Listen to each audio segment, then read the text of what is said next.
Welcome to moniebook tutorial videos. Watch, learn, and practice.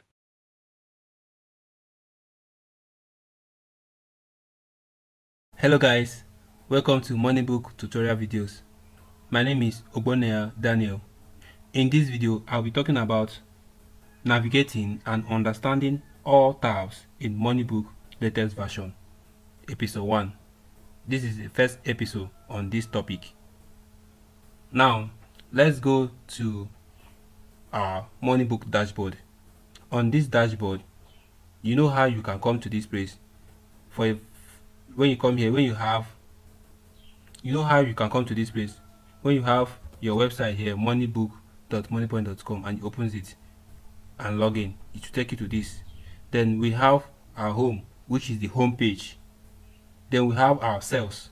So let me show you.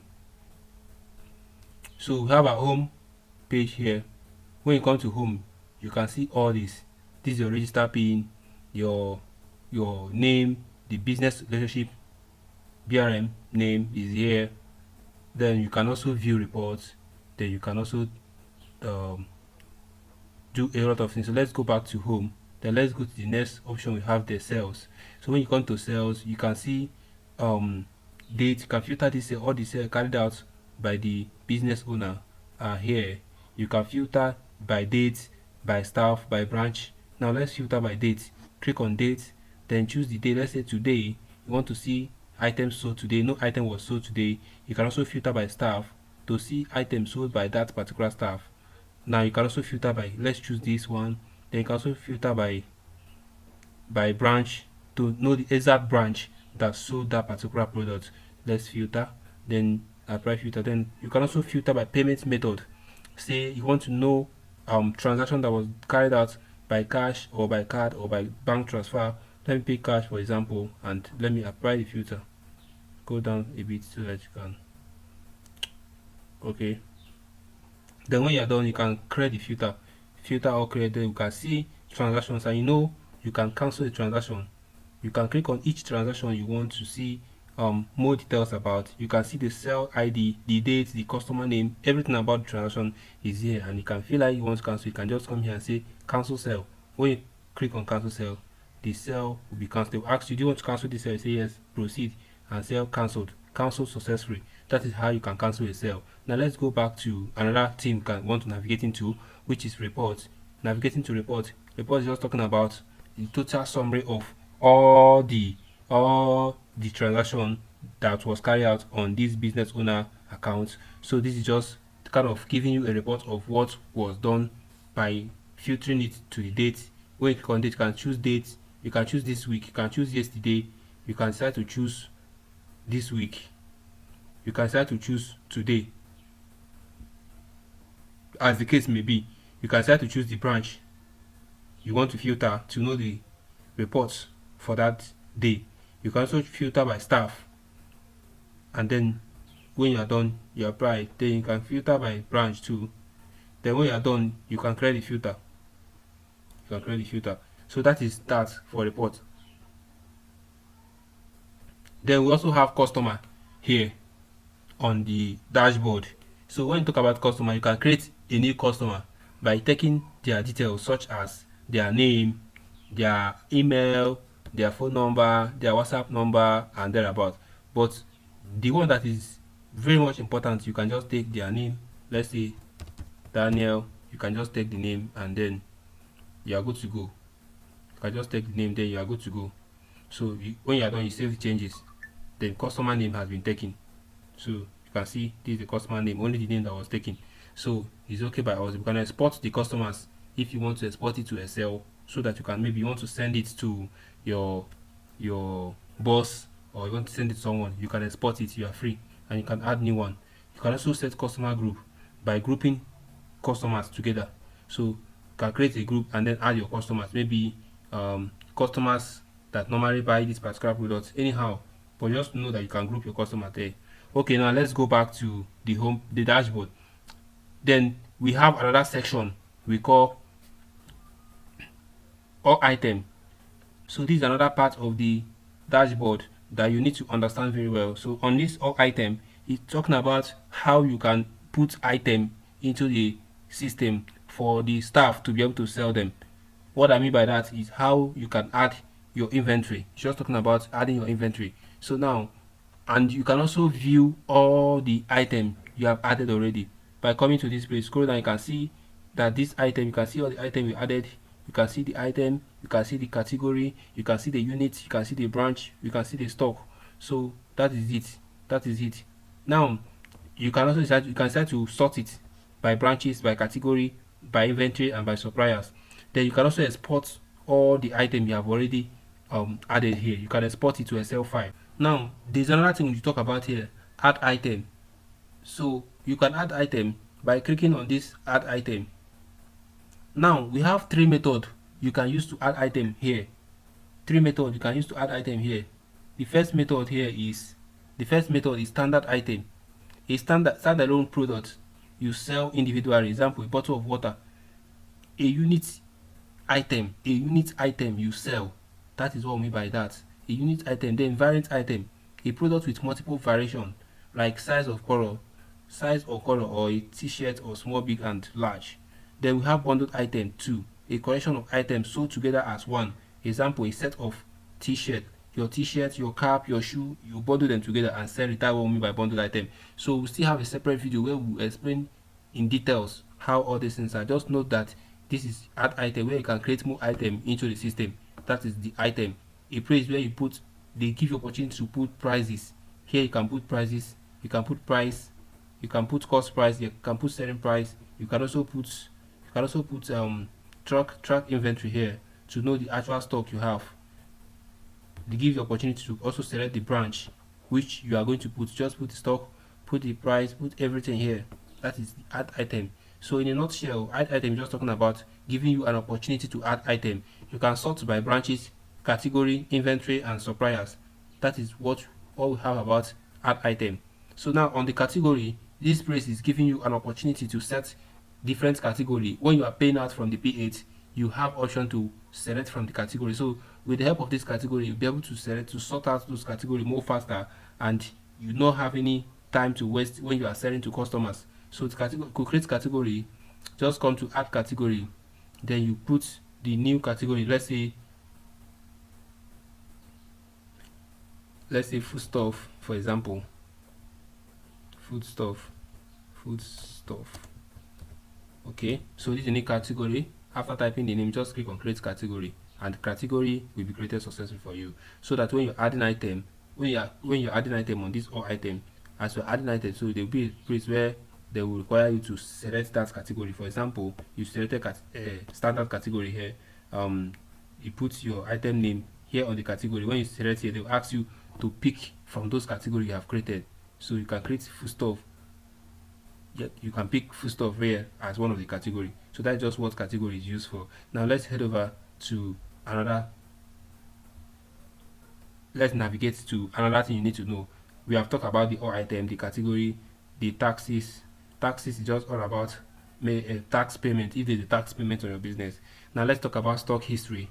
So let's talk about stock adjustment first before the stock history. On the stock adjustment here, it's just talking about how you can adjust stock, the inventory you have already inputted, how to adjust. Let's say you want to receive item, or there's a damage, or there's any other thing that occurs in your business, you can be able to monitor the movement by adjusting it live here. So let's click on stock adjustment over here. Then now let's click on stock adjustment again here.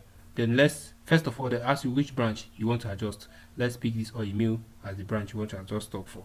Now the first thing they'll ask you is the reason why you want to adjust the stock. Be careful when selecting this reason, because this reason is going to determine if it is going for minus or if going for addition. Now let's click on receive item. You have variety of options, either to receive item, to inventory recount, loss, or damage. I believe more options will be coming up here. So now let's talk about receive item first. So when you click on receive item, meaning that you want to receive an item, so you can put a note there that item was bought from so place to today, and we want to receive it. Okay, so after that, then you pick the item you want to receive. Let's say Indomie, I should have Indomie here. So I pick Indomie mini as the item I want to receive. Then the first thing they ask me here, they ask me what's the quantity that I want to receive. Let's say I want to receive 30. Then the current stock is this, right? Per item. This PI means per item. So the total cost of this item is 11,500. That's the total cost for this item I'm receiving. So if it's okay by me, then I adjust it. Stock has been adjusted. Thank you. I can view the details. So this is adjustment ID. This is the date, 13th April, and it was for all email branch. Remember, we choose that. Then we receive the item by who? Very important, Ogbonna Daniel, because that is the staff name that received this item. Thank you.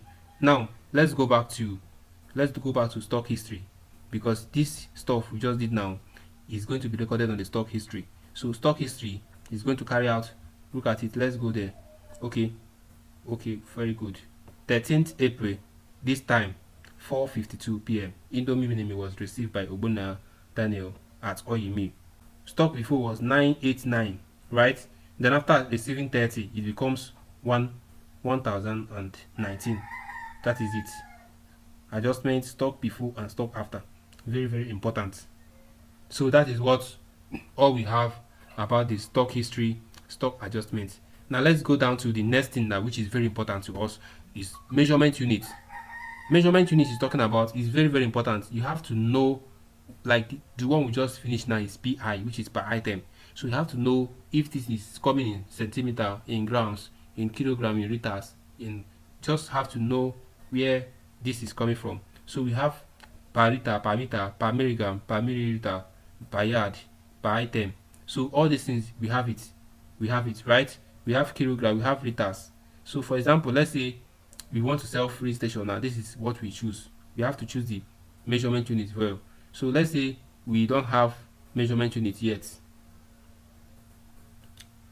Say we want one bundle. We set things in bundle, so we want to add bundle as measurement unit. Or let's just say, let me just delete which one? Okay, let me just say, okay, we have this, we can edit. Let me just edit this one so you see what I'm saying. So when you want to create a new one or want to edit, you just come here. The name is kilogram, then this one is already kg, and the precision 0.001. Then precision is the number of decimal places that appear in the checkout and report. So then delete unit. This action cannot be reversed. Proceed with caution. So we can't delete this because we don't add it. Okay, let me just go to add unit. Let's say we want to create our own. So here now you have to put your own. So now let's say you want to sell something in bundle, or let's say you want to sell something in carton, right? So let us say you can just say carton. Then you want to use CRT as the abbreviation. Then precision, you can, let's say you want to say 0.1 in case of you want to say half. This is going to help you to say half, because you put 0.5 times is half. Okay, so then you create measurement unit.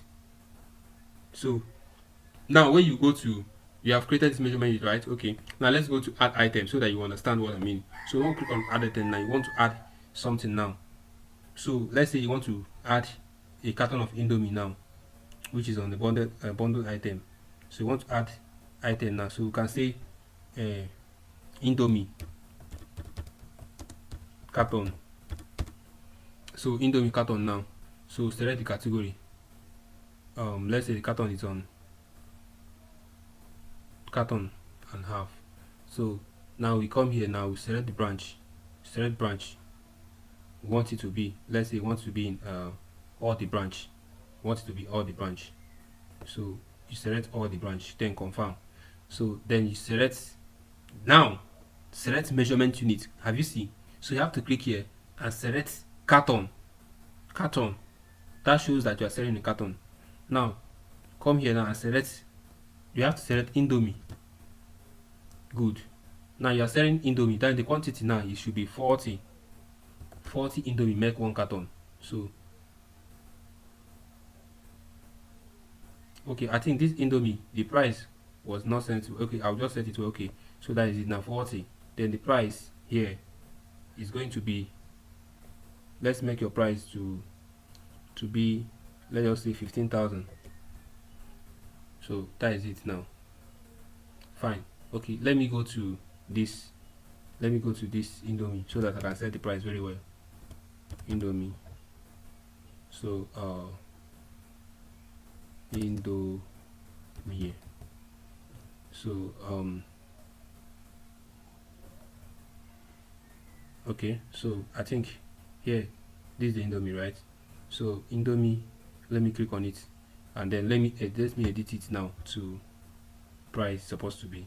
So let's say the Indomie, the price supposed to be, okay, I put sell price, okay, that is what is costing it. So the sell price, let me assume there is 550, then the cost price is 350 per one, so 350 per item. So that when I save it, I will get it right now. So when I go back to that other one I added now, the carton of Indomie, when I go to that carton of Indomie, I added carton of Indomie. So let me say Indomie. Yes, good. I added carton of Indomie. Yeah, Indomie carton. So when I click on it, good. So now you can see we have the quantity total price to be 14,000, then we are selling 15,000, then making 1,000 profits. So because one cost price is 350 and the quantity, so this is very, very good now. So that is just how to, the measurement unit is very important. So on next video I'll be showing you practicals on this measurement, the outcome, how to sell on measurement units. I'll use free station as an example for you. So that is just it. So navigating through the dashboard, measurement unit, we have taken measurement unit. Suppliers is just for you to add your suppliers. Then staff and this one now is when you click on it, you can create staff. When you click on add staff, you can now follow the process, put their name, put their role, and you are good to go. So that is for the staff. Then branches, you can add branches. You can start to, these are the branches I already have. You can start to add more branches. Then after that, the last thing is register. So this is the active register we have right now. So you can start to add more register to it. So that is just how to navigate through the dashboard, ranging from the register. The register is just like a payment, the account, the POS you pay out with, the point of paying out, that is just the register. You can have 1, 2, 3 register in one branch. It doesn't matter, in one branch, it doesn't matter. So now we have the register, we have the branch, we have the add staff, to add stuff like to add your manager, your inventory manager, your administrator, your cashier. You can add them here. Then your suppliers, you can create suppliers. Click on it, you can see you can add suppliers just to add their name. Let's say Omega Food. Let's say Omega Foods. So then you have the company phone number, add all the details important here, then you save, create, so that when you are selling, when you're adding your products, they'll ask you to select from those suppliers. That's just what it's talking about. Then after the suppliers, we have the measurement unit, the stock adjustment, the stock history, tax, category, all items, customer reports, sales, and finally home. So these are how you can navigate on MoneyPoint dashboard. You can also come here to access switch businesses. You can switch business. We have different businesses. You can have more than one business in one account. Yes, it's possible. You can have it. So that is how you can navigate through dashboard of MoneyPoint. Thank you so much for paying attention from the beginning to the end of this video. Thank you.